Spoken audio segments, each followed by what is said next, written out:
Welcome, everyone. Welcome to the webinar, HREA's webinar, International Day for the Eradication of Poverty. That particular day is actually on Sunday, so it's coming up. This is kind of a primer for that. But we wanted to schedule a time when during your weekday where it might be more convenient for you to join us. We're so delighted that you took time out of your day today to spend an hour with Sarah Motha and Eric Tarz to discuss, to share their experiences working on the intersection of human rights and poverty in relation to very fascinating work they're engaged with, both in the United States in the case of Eric, but actually globally in the case of Sarah. So I'm going to really learn a lot, I think, from listening to what they've been doing since we last spoke. Human Rights Education Associates, which is sponsoring this webinar, is a non-governmental organization dedicated to the role that education and training can play in promoting the international human rights movement. We're specifically focused on education.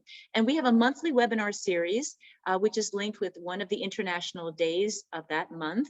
And the webinars consist of what you're going to see today, which is expert speakers sharing their own on-the-ground experience working in that area of human rights that is connected with that international day, with a question and answer, which you'll have today as well, followed by our sharing with you some of the resources we have collected at HREA that you might use as an educator or use as a learner to further educate yourself on the topic of the webinar discussion. So it's going to be a combination of direct education and also potential self-learning. I guess that's how we put it. So we will be recording today's webinar. So if you have any discomfort with your image being shown, by all means, just turn off your camera, but we will be recording. After Eric and Sarah present, we'll have a discussion, a question and answer period. And if you have questions as you're listening to the speakers and you don't want to forget what you want to ask them, you're welcome to post those questions on a Jamboard. If you look in the chat box in just a moment, you will see a link to a Jamboard. Just pop right in and put your question there if you would like to. Otherwise, you can just keep your question, and when we get to the Q&A time, you can either take the microphone or you can put it in the chat box, and hopefully you'll get a chance to ask your question. So I think that's all that I would like to say in terms of welcoming you all to the webinar. I also want to thank Serena Yamahata, the HREA intern who took the lead on organizing this webinar. Thank you so much, Serena. And also thanks to the other interns, Crystal and Jessica and Stella, who've been working with HREA this whole time with the webinars. So without further ado then, Serena, I'd love to hear you say more about our speakers today. Thank you so much for opening up the webinar, and thank you again to both of our special invited speakers for taking the time out of your busy schedules to come speak to us today. The first speaker that we have is Mr. Eric Tarz. He serves as the National Homeless Law Center's legal director, leading its human rights, civil rights, and children's rights programs and managing its cutting-edge litigation, strategic policy advocacy, and outreach and training initiatives at the international, national, and local levels. Eric helped spearhead the launch of the Law Center's National Housing Not Handcuffs campaign and has served as counsel of record in multiple precedent-setting cases, including Martin v. Boyce and the Ninth Circuit. Before coming to the Law Center, Eric was a fellow with Global Rights U.S. Racial Discrimination Program and consulted with Columbia University Law School's Human Rights Institute and the U.S. Human Rights Network, where he currently serves as the vice chair of the network's board. Eric also teaches human rights advocacy as an adjunct professor at Drexel University Klein School of Law. He will be presenting first for 15 minutes, and then this will be followed by a presentation delivered by Ms. Sarah Motha. She is the program manager of vulnerable groups at the Foundation for Human Rights. Sarah Motha has 25 years in the area of human rights education, social justice, ecofeminism, pluralism, gender justice, and the rule of law. She is the founder of Pakti Peace Eco Village, I apologize if I pronounced that wrong, and Human Rights Educational Center. She has experience working for the government and NPOs, including regional and international institutions such as Amnesty International, Global Eco-Village Network, Foundation for Human Rights, Education Policy Unit at Wits University, and the European Union. She designed and facilitated the first SADC Women to Women Socio-Political Human Rights Education course for women under Human Rights Education Center in 2009, and conducted more than 500 training sessions on human rights, social justice, and local women's sustainable empowerment. Her eco-village has been accredited by the UN Unit for Sustainable Education and Gaia for providing sustainable ecological education to combat climate change. Thank you again both for being with us today. And without further ado, I'd like to invite Mr. Eric Tarz to the floor to present for our first session.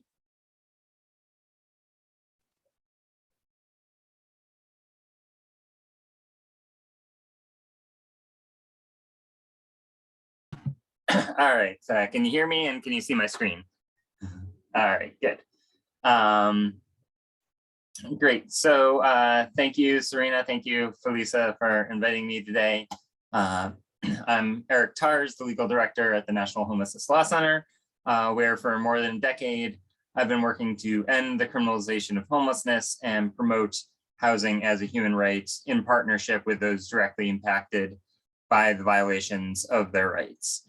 The sign that you see here on the screen is at a rally on the Capitol steps just a few weeks ago to extend the moratorium on evictions during the pandemic. And it's a result of the advocacy we've been doing. We would not have seen this sign back at the beginning of my career, back when I was being told that human rights were too aspirational. Talking about housing as a human right was too aspirational in the US.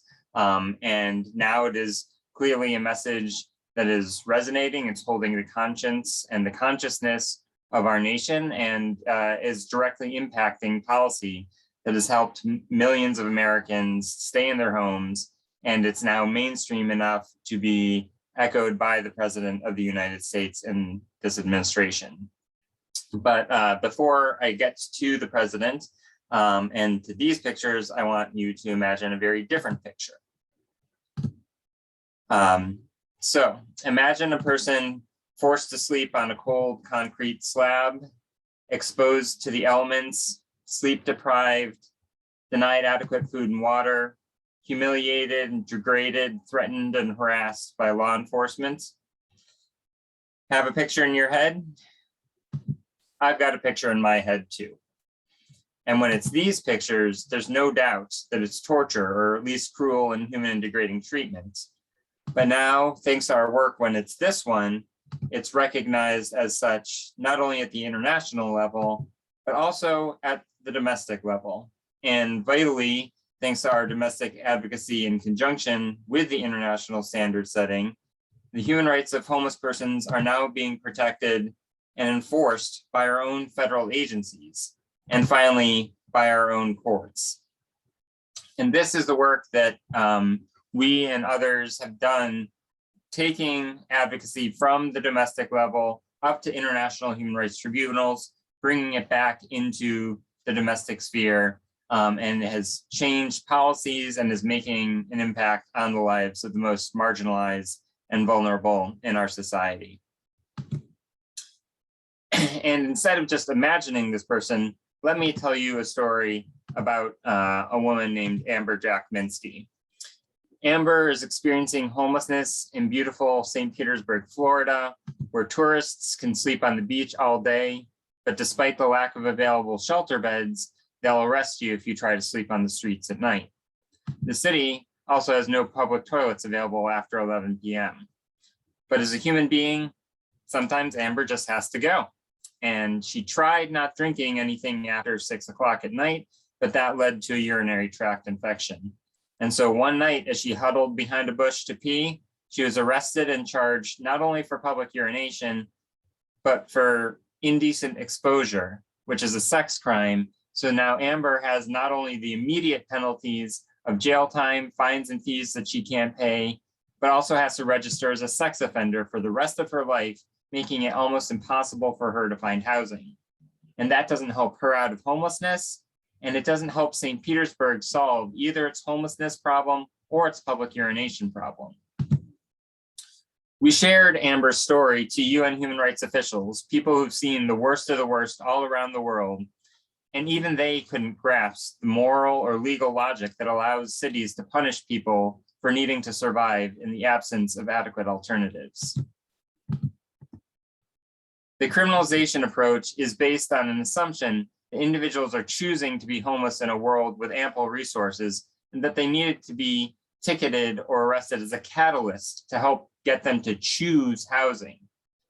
No, the existence of people who need to sleep and live on the streets because there aren't enough resources should be a catalyst to force us as a society to choose policies to ensure our neighbors don't need to live on the streets in the first place.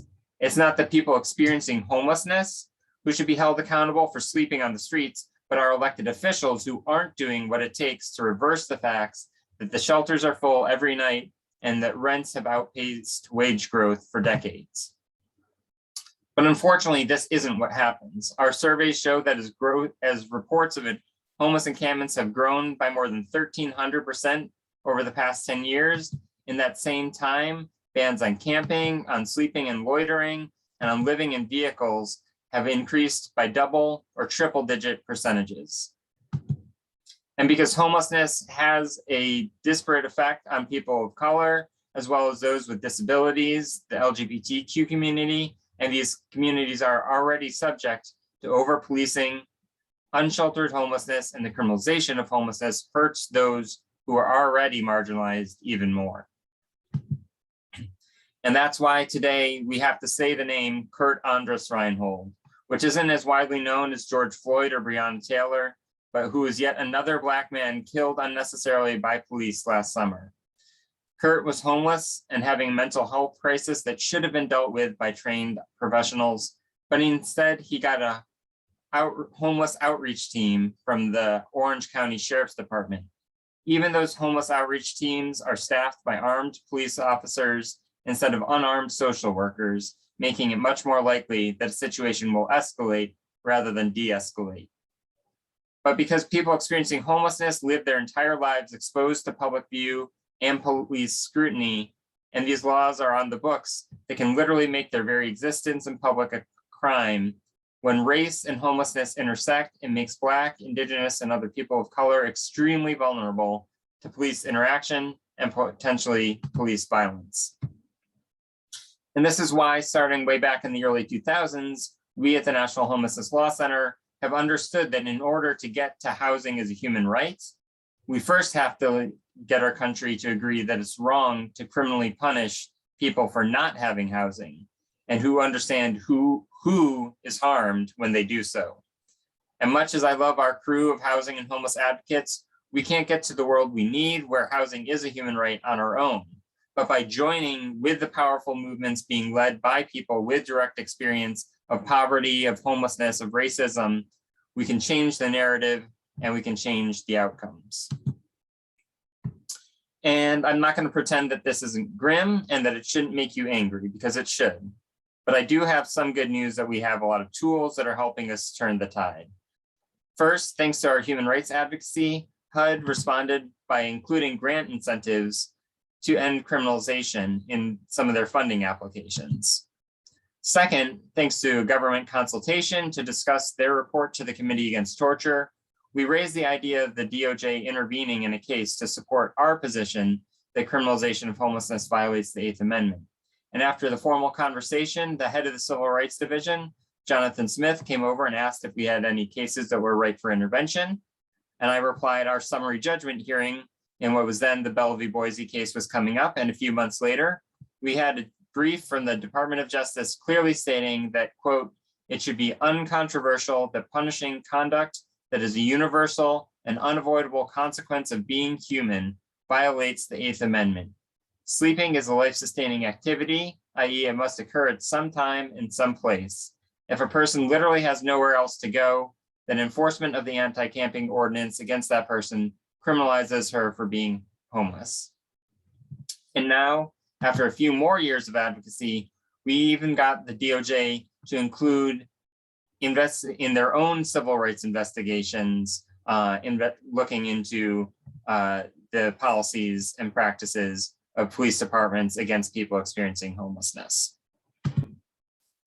Additionally, we have facts on our side, studies that show that housing first, low barrier shelter, by name lists not only work to end homelessness, but it costs 2 to 3 times less than churning people through the criminal justice system. So if we can get to the merits of the argument, we win every time. And where we need a little help to get to the merits of the arguments, we've got the courts on our side. Over the past few years, the courts have increasingly ruled that criminalizing homelessness violates many different provisions of the Constitution. And now, far from being marginalized, we have editorial boards shouting that housing is a human right. And all of this has led up to the present, where we're finally bringing things full circle from criminalization back to the human right to housing. Because in 2020, through our human rights advocacy, we got half of the Democratic presidential nominees to articulate housing as a human right. And now, for the first time since FDR, we have a president calling housing a right. We've also had Congress members introduce bills actively identifying housing as a human right at the federal level, and at the state level, we had a constitutional amendment introduced in California that would make housing an enforceable human right.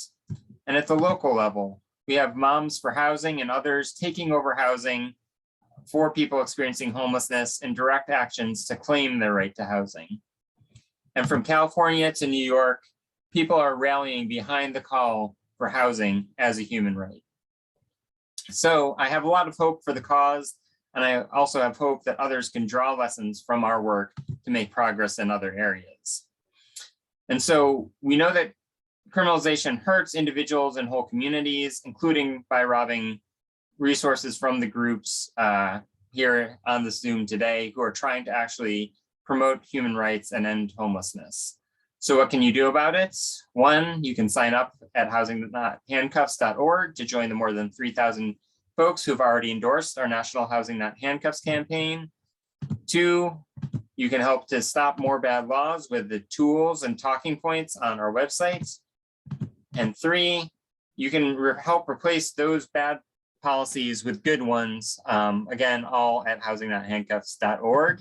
And in fact, right now, we have an opportunity to do more for the human right to housing than has been done in a generation. So if you are in the US, please call, email, tweet, or otherwise let your federal officials know that housing needs to stay in as part of the Build Back Better plan, and Congress needs to pass it today. We've heard that if the housing provisions are in danger of being struck entirely, not just being scaled back, and so we are pulling out all the stops to try and get people in touch with their elected officials. And last but not least, we can keep talking. I'm happy to take questions today, but here's my contact information. And if folks have more questions, I'm happy to answer. Thank you, and I'll turn it back over to Serena. Thank you so much for your presentation.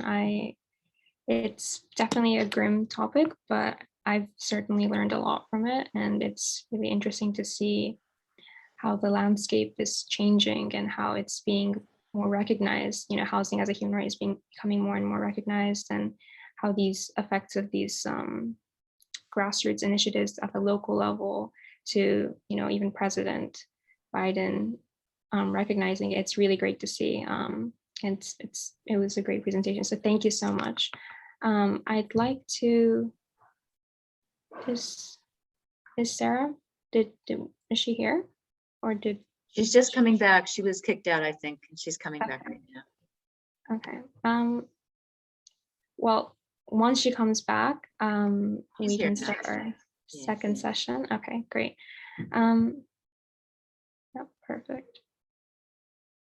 So I'd like to now invite Ms. Sarah Motha to the floor to give her presentation. Yeah, please take it away. Thank you very much to the audience and the organizers of the webinar. I've sent a presentation. I don't know if Sarina can share it with everyone. Basically, my presentation focuses on reflecting on the works of a Chilean economist called Max Neff, looking at the basic human fundamental needs, in comparison to the International Declaration, the Universal Declaration of Human Rights, and other subsequent instruments that followed after the UDHR in 1948.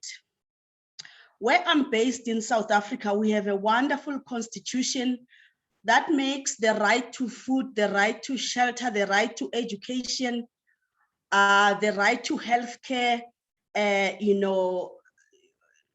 as enforceable. So our constitution is called the best constitution, or deemed the best constitution in the world, because what it does, it takes both or the three generations of rights, as some scholars argue, and put them together in one document. What it means is that the civil and political rights, the socioeconomic rights, and the environmental rights are all found in our South African constitution as enforceable.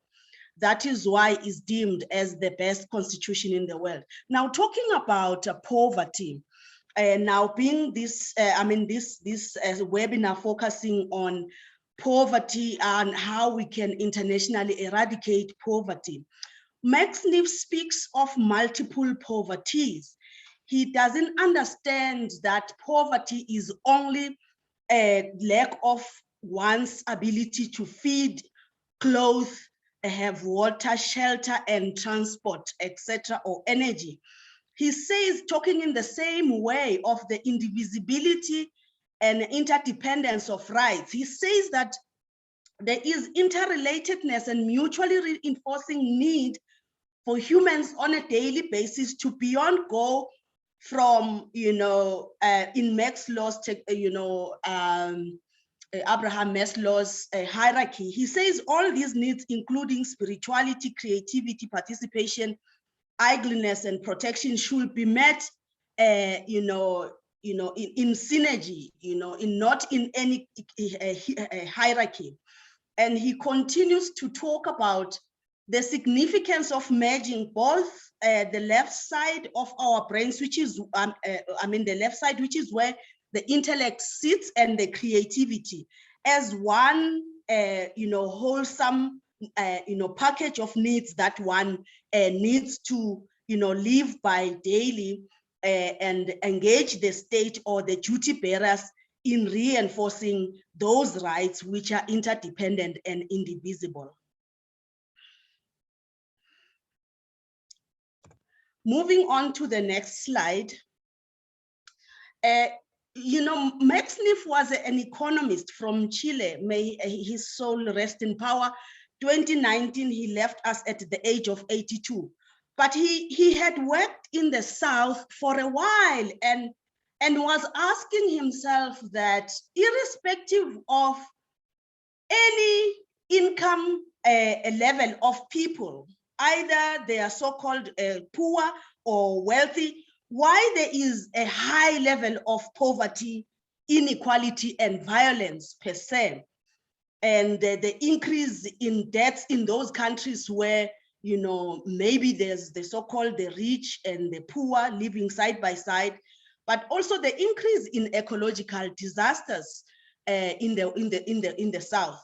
And then they found that in the next strategy, that if your development in terms of, in the next slide, in terms of addressing basic human fundamental needs, even if you provide, the subsistence needs, in the next slide, you can go, Sarina. Even if you provide the subsistence needs, you still have, violence, in communities. You still have high levels of abuse of alcohol. In South Africa, for example, while we have this progressive constitution, we also have the highest levels of inequality in the whole world, where the gap between the rich and the poor sort of material wealth is so huge that it is not measurable. So you find that while there is enough wealth, material wealth going on, but also the level of poverty is quite high.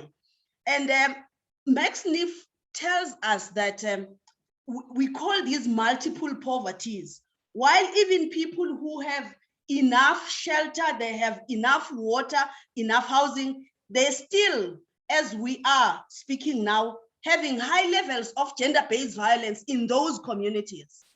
So we're finding that the levels of violence, because poverty on its own is violence, but also physical violence in terms of, directly, harming someone, either because, they are deemed as inferior to you or due to their position in terms of power, then you are harming that person because of power issue. That is also poverty in the definition of Max Neef.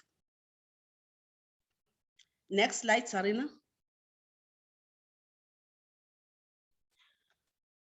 So in this narrative, human needs are understood as a system. So beyond food, shelter, water, there's also a need in the next slide, Sarina, a need for one to have affection as a basic need that has to be met daily.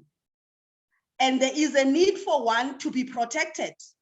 And there's a need for one to have recreation, the right to play, the right to enjoy life, which in other, analysis, the right to play may not be seen, or the right to enjoy, and the right to be idle, the right for affection, identity, and freedom may not be seen as equally important as the right to housing. But in our work, we're finding that even if what is considered wealth and what is considered poverty, if these needs are not met holistically as a system of basic fundamental needs, then Max Neef talks of negative pathologies emerging in those communities. What it means is that even if you have this amount of wealth that allows you to have shelter, but if your need for affection is not worked towards every day, your need to participate, and in fact on participation, he talks about development that is always crafted for the people, is always imposed like top down on the people to say, your development should be in this nature. He says that people taking the Hrea approach, people should participate in their own development. They must create their own narrative. They must participate in shaping their meeting of their day-to-day needs with the stakeholders, which have the duties to protect those rights and reinforce them. So that's why, for example, people, when they ask me why South Africa sometimes has so many protests, the answer is, if you decide to put a housing scheme somewhere far from where potential job opportunities are for people, and you just provide the need for shelter or housing, people will act against. They will ask, where is our place for children to have recreation? Where is our place for leisure, for part? Where is our finding ourselves, our identity? Because where we are, and in fact, in the whole world, there is an identity crisis. The schisms, ethnicism, racism continues.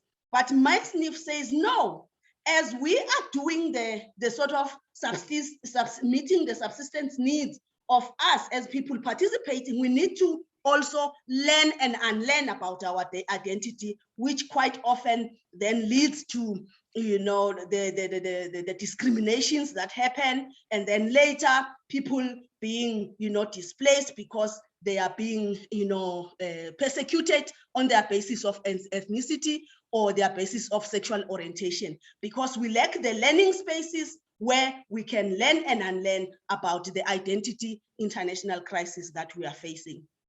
So in the last point on my slide is that even when you have, like my colleague spoke about, Florida in the beach, the wealthy are there, but you still find people who are in need. And here in South Africa, the contrast is very interesting. You find that once a neighbor in a wealthy, affluent area come, to be challenged by either unemployment, the neighborhood will never take care of that person. They will rather leave the person to beg on the street while they have so much wealth. Is the lack of empathy and the lack of understanding that as people, we are part of a system and therefore we need to live or collaborate in that way. So in summary, this is the wheel of basic fundamental needs, which in this slide, it shows the equivalent importance of every need as key for one's basic human rights on a day-to-day basis. The next slide explains in detail what I've already spoke to, which is, for example, when you talk about protection, you talk about rights to social security, you talk about doing, cooperate, plan together, help, organize issues around living spaces. When you talk about affection as a basic need, a need for self-esteem, respect, and passion, which is what in most societies we lack. And this was the findings of Max Neef in this study, which was done in 1986, is called the Human Development Index study by Manfred Max Neef, with a range of other scholarships, from different departments, community members, trying to find out why there was high level of poverty, high level of violence and alcohol abuse. When he talks about negative pathologies, he talks about what he calls negative satisfiers, that when people's needs in terms of these metrics are not met, that's why you find there's high level of alcohol abuse. People are trying to feed a basic need with a negative satisfier, which then causes more problems in society. So in summary, this model provides a useful approach in small groups or community-based processes that allows deep reflection for people to sort of continuously engage with their own development, not an imposed concept of development where learning and unlearning happens. With beautiful documents that we have, here in South Africa, we have ratified even the International Convention on Economic and Socio-Economic Rights, which makes, the right to shelter, education, environment and others, enforceable as a progressive realization with the available, so the way in which the Constitution frames this, it says these are available to all citizens, subject to available resources from the state, which is where, for example, pressure groups and advocacy groups and lobbyists, then they try to reinforce using the Constitution and the international law that the country has signed and ratified. Because South Africa is unique. Once we have an international instrument and we sign and ratify it, it becomes enforceable in court, in a court of law. So I think Sarina and the team have tried to do justice to the program, though my network went down, but I hope you could grasp the sense of my presentation. Thank you so much.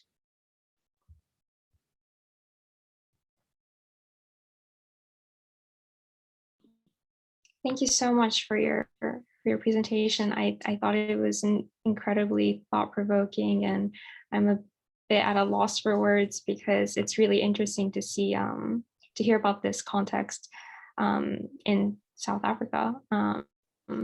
Yeah, we'd like to move on to our Q&A session now for both speakers. Crystal, is it okay if I ask you to share your screen for the Jamboard? And then we will look at what posts are there with questions, and we can choose which questions you can address.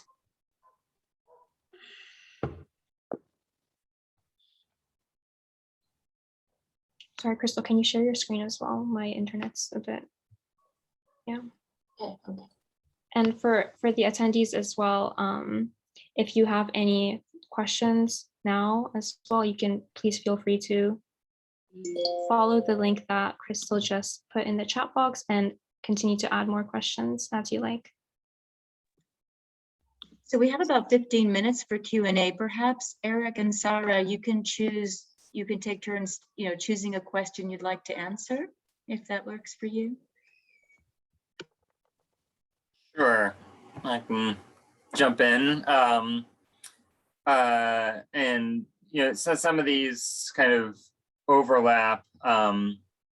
So I'll just kind of try and highlight a couple things here. In terms of whether homelessness is a domestic or international issue, it's obviously everything from the local, state, federal, and international level, because the root causes of homelessness are in the lack of affordable housing. At least in this country, it's primarily the lack of affordable housing, complemented by lack of access to adequate health care and other basic needs. But the systems that create that are more than just domestic. Obviously, the domestic policies have a huge role to play, but because we are now in a system of international economics, multinational private equity corporations going around buying up deeply affordable housing, kicking people out, raising rents, where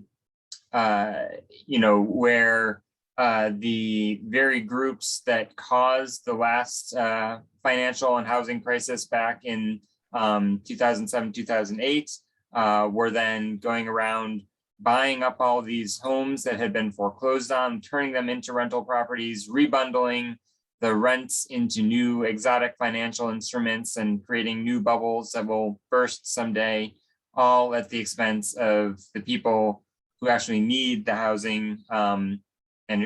Because housing should not be a financial, means of profit. It should be something that satisfies the basic human needs of people. And Leilani Farha, the former UN Special Rapporteur on the right to adequate housing, has done tremendous work in this area around what she calls the financialization of housing, and has started her new organization around the push to push us away from viewing housing as a commodity and towards viewing it as a right. So, the solutions need to basically be ones that take housing from purely being, this commodity that can be freely used as a vehicle for profit, and pushing it more towards viewing it as a social good, and that those social needs override the need for profit, which is embedded in our economic system and in many of our laws and policies, that the need for the ability to profit actually takes priority over basic human needs. And we think that the human rights framing and bringing human rights framework into domestic advocacy is part of shifting that conversation and helping us to turn those at the local, state, and federal level. So I'll stop there and let Sarah take a question.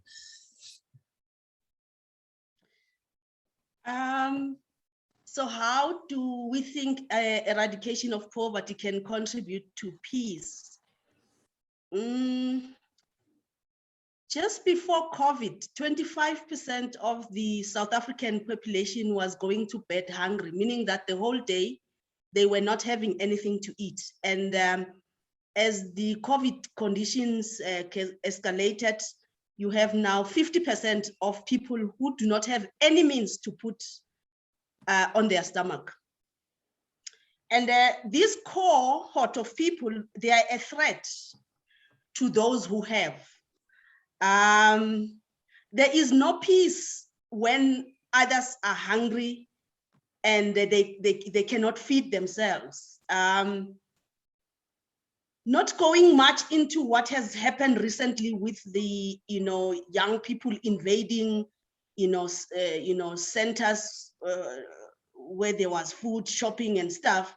But one of the main elements that were targeted was food.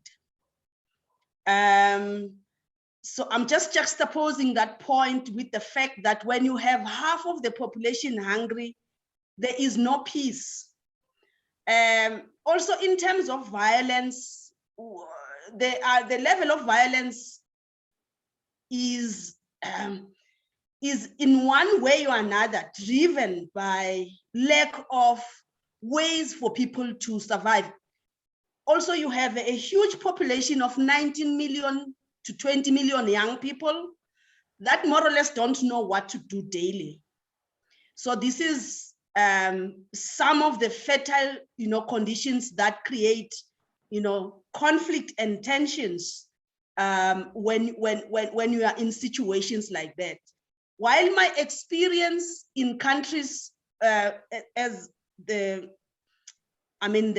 bio talks to my involvement in eco villages, being in countries such as Senegal, where the levels of poverty are sort of not as glaring as they are here, because there's values that such societies have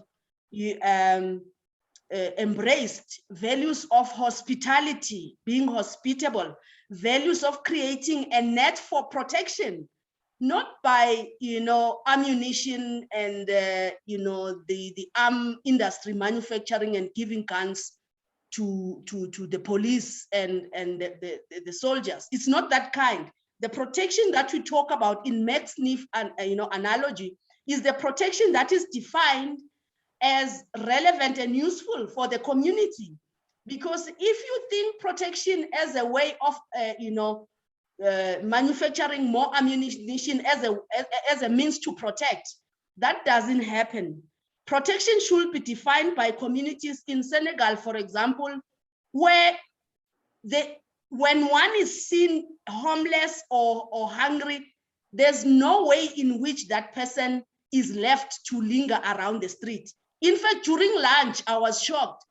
The way they dish in every homestead is in big bowls that allows people to sit in a circle and anyone can walk in and share the meals.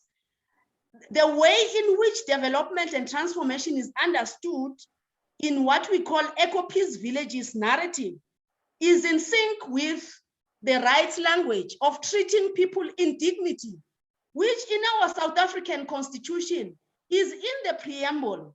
The spirit of Ubuntu is one of the three values underpinning our constitution.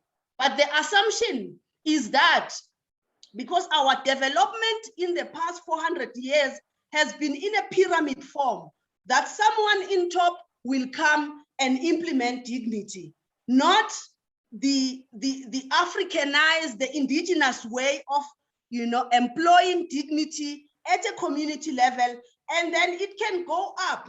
So that's what we call a bottom-up approach, which is horizontal and therefore allows critical mass participation for the realization of these rights.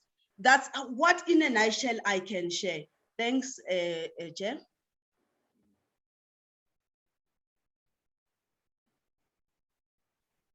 Thank you so much to both of you for answering the questions that are on the Jamboard. I believe we do still have time left in our Q&A. So if you would like to take one more question each, maybe? Sure. So I guess in terms of practical strategies to reduce homelessness, yeah, it really is things. We can't look at homelessness as just a matter of needing to get people off the streets and into shelter. Like that's not going to end homelessness or even effectively reduce it, because even as a person is in shelter, that's not true adequate housing. And in some communities, they're doing things like legalized encampments, safe parking lots for people living in their vehicles. On the one hand, that can be seen as harm reduction. And I guess the closer that you can make things to fully adequate housing, the better it could be seen.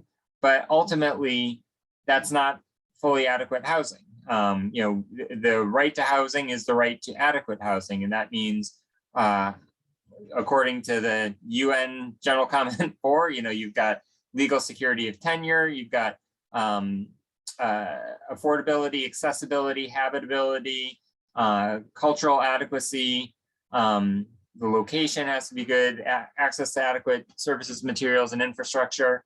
So all of those elements have to be satisfied. And so when we're talking about ending homelessness, we shouldn't just be talking about ending homelessness. We should be talking about how do we ensure the full right to adequate housing. And so what that's going to look like is going to be different in different places. It could be different forms of housing subsidies to either directly subsidize social housing, public housing, or vouchers to help pay rent on the private market. It could be rent control. It's the right to counsel in eviction cases so that people have their rights protected in court. It's getting people off the streets and directly into housing through the housing first approach, which is shown evidence-based as the best way of getting people actually out of homelessness. It's stopping the criminalization of homelessness, stopping putting our resources into effectively housing people in jails, which are 2 to 3 times as expensive as just providing housing on its own, and actually creates additional barriers for people to getting into housing through the arrest records that make it harder to get and keep work, the fines and fees that people have to pay before they're able to pay their first month's rent and security deposit.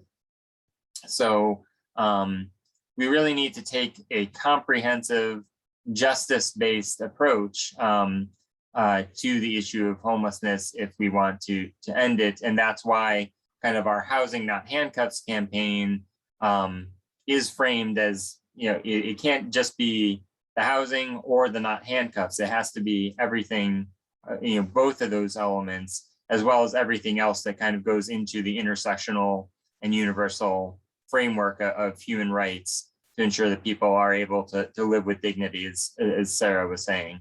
So yeah, we've got lots of specific policies and other things on our website that people can look at, but really it's that comprehensive approach, not viewing homelessness in isolation as the key thing. I'll speak to the point on creating your own narrative.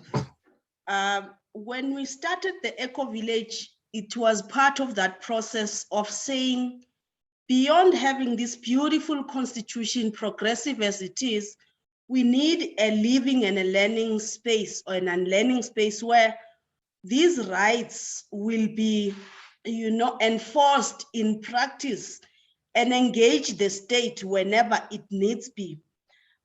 So it's part of the narrative that we, after 1994, having the constitution, then decided to say we want to be responsible citizens. We want, to take the responsibility of being active citizens and engage the state, because their policy framework allows us to be active citizens and then use the available legislations, conventions to work with the state in that way. But at the same time, don't wait for the state to bring in those, rights, or to deliver on those rights as they are, asserted in the Constitution.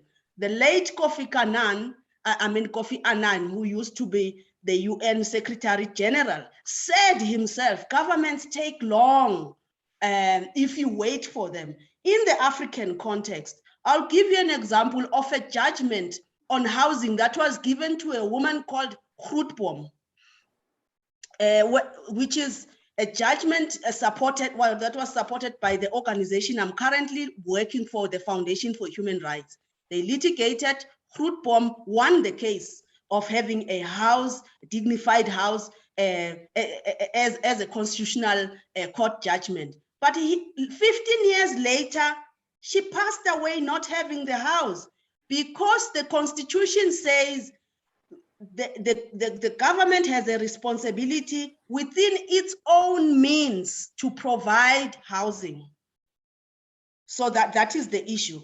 But then you have other ways in which civil society, as active citizens, can take this further.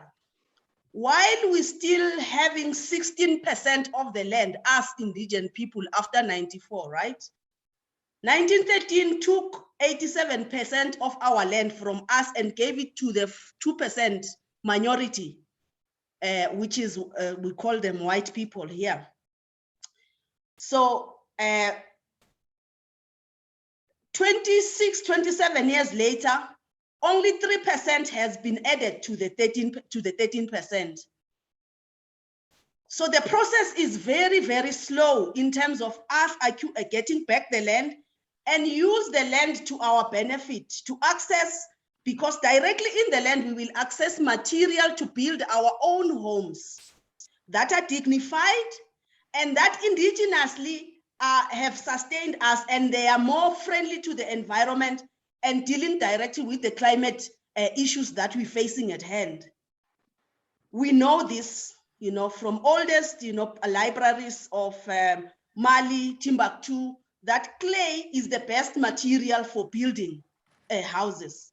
We have this knowledge that is indigenous, but quite often the system tries to remove it and sort of present the current situation as if nothing has happened before 400 years ago, before Van Riebeck, who was a Dutch accountant, was dumped in our country and then started taking land. So the system assumes that we didn't have ways to live, but we're saying it's important that we incorporate both indigenous knowledge systems and then the practical legal frameworks in order we can assist government to realize these rights, which is where we are at in terms of not being only challenging or presenting ourselves as activists that are acting against any, are correcting any injustice without solutions. We're presenting through the eco-villages a solution based on the knowledge that we have indigenously carried with our generations and bringing it to the fore. So that's what I can share about how to create your own narrative that is constructive for the building of the country. Thank you so much to both speakers for addressing all these questions that all our attendees have posted on the Jamboard. We would like to now move on to just a brief presentation of resources related to poverty that we have on our HREA Online Resource Center. I will just share my screen so that you can see. Sorry.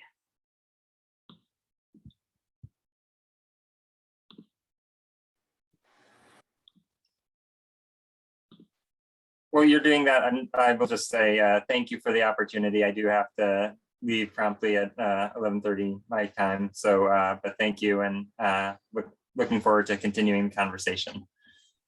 Thank you for taking the time to come to us today. And we know you're really busy. So we really do appreciate you taking the time to come to this webinar. All right, thanks everyone, bye. Okay, can I just confirm that everyone can see my screen? Yeah, okay. Yes. Welcome to the HREA Online Resource Center. The HREA Online Resource Center is an online repository of curated human rights education and training materials. In the Online Resource Center, you can find everything from handbooks to manuals to podcasts and other multimedia resources related to human rights education, training, and advocacy. It is very user-friendly and accessible, and I will be walking you through how you can use it to find the resources that you need. There are 3 key ways to use the Online Resource Center. The first method is to search by human rights theme. These are grouped under various different umbrellas, from approaches and instruments to fundamental freedoms to fundamental rights. You will find subcategories of human rights themes under each umbrella. For example, I can go under approaches and instruments and select international humanitarian law to filter out my search results. The second method is to search by target group or HRE strategy. Here, I can select formal education, for example, and go on to select a further subcategory within formal education, such as higher education, to filter out my search results this way. Lastly, the third method is to search by using the search bar function. You can enter a keyword, such as poverty, and find relevant resources to browse through. This brings an end to our guide on how to use the HREA Online Resource Center. We invite you to explore the Online Resource Center and consider sharing your own resource by submitting to HREA's Resource Center here. Thank you for watching, and we hope you will make use of the HREA Resource Center in accessing human rights education and training materials. Using the various methods I just covered on how to use the Online Resource Center, I would now like to present some of the resources that HREA has on poverty. Poverty is such a broad and enormous issue that it is oftentimes interlinked with several other issues. HREA has collected a total of 234 resources on the socioeconomic human rights that are linked with poverty and the lack of access to adequate resources, such as the right to housing, right to health, right to education, and right to food and water. Firstly, I'd like to search by theme to show you a resource related to the right to food and water. This resource is called Water and Sanitation for All, Bringing the Issue Home. This was published in 2008 by Teach UNICEF. This resource contains 3 lesson plans for primary school teachers and are meant for students in grades 3 to 5.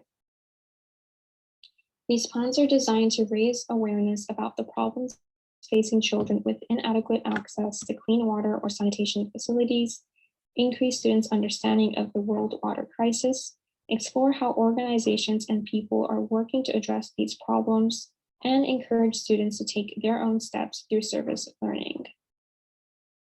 In addition, towards the end of this resource, there is a glossary provided for the instructor on all the relevant key terms.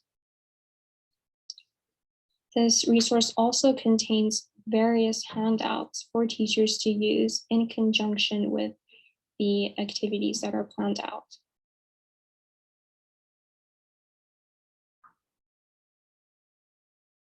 The second resource that I would like to share with you today is related to the right to housing, and it can be found by searching through target group and HRE strategy.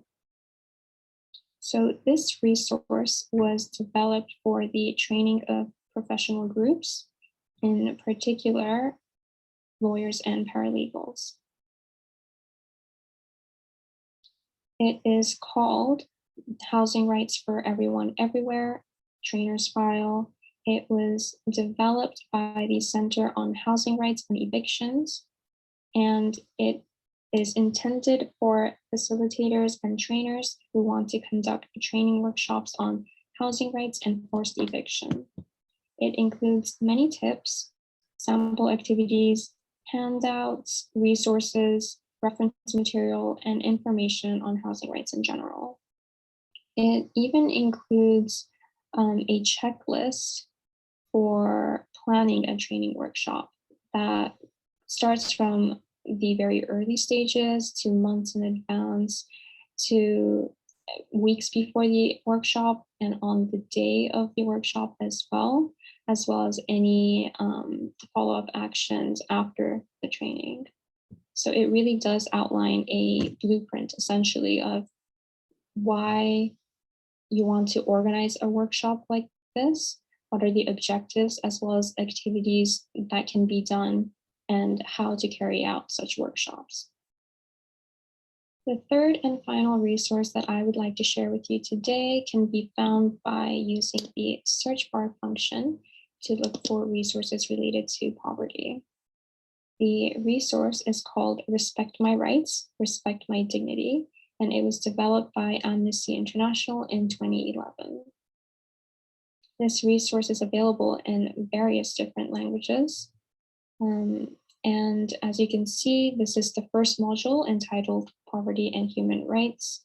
This is the first of several educational modules produced as part of Amnesty International's Education for Human Dignity resource pack.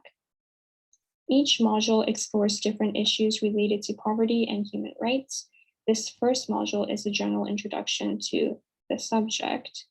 The resource pack aims to enable young people and those working with them to understand the links between human rights violations and poverty.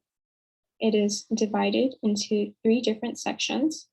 The first being exploring poverty and what it means, exploring human rights, and linking poverty and human rights.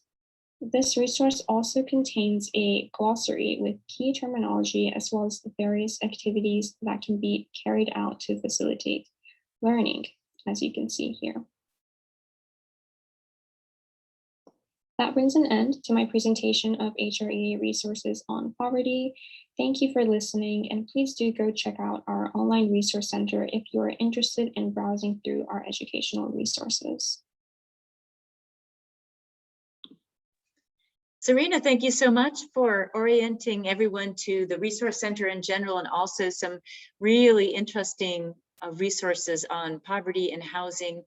I hope that some of you who are joining us in this webinar who haven't seen those resources before took note. It's always a surprise to me to, even though I've been working on the Resource Center for many, many years, that you can pick a topic and find something on it, a whole training manual relating to the advocating for the right to housing and so forth, specifically for lawyers and paralegals. So, so I do encourage everyone to make use of the Resource Center and contribute to it if you'd like to. That means you also, Sarah. So this is the conclusion of our webinar.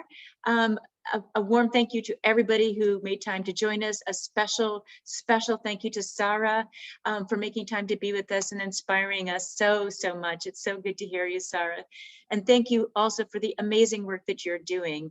Eric had to leave, but both of you are doing such fundamental work, such, you know, really fun, I mean, just transformational work. You're changing the lives of people, and so our gratitude to you and admiration. Thank you, Serena, for organizing the webinar and for all the supports on the HREA team. This was terrific. Our next webinar will be taking place on Friday, November 19th. It'll be another Friday, and this will be in relation to World Children's Day. So we hope that some of you will be joining us again in next month. We will be making this recording available on the HREA website. You can find that in the future, probably in the near future, actually. If you do have any questions about this webinar and how to access it, you can always write us at hreainfo@hrea.org. So thanks to everyone again, and yes, happy International Day for the Eradication of Poverty, 2 days early.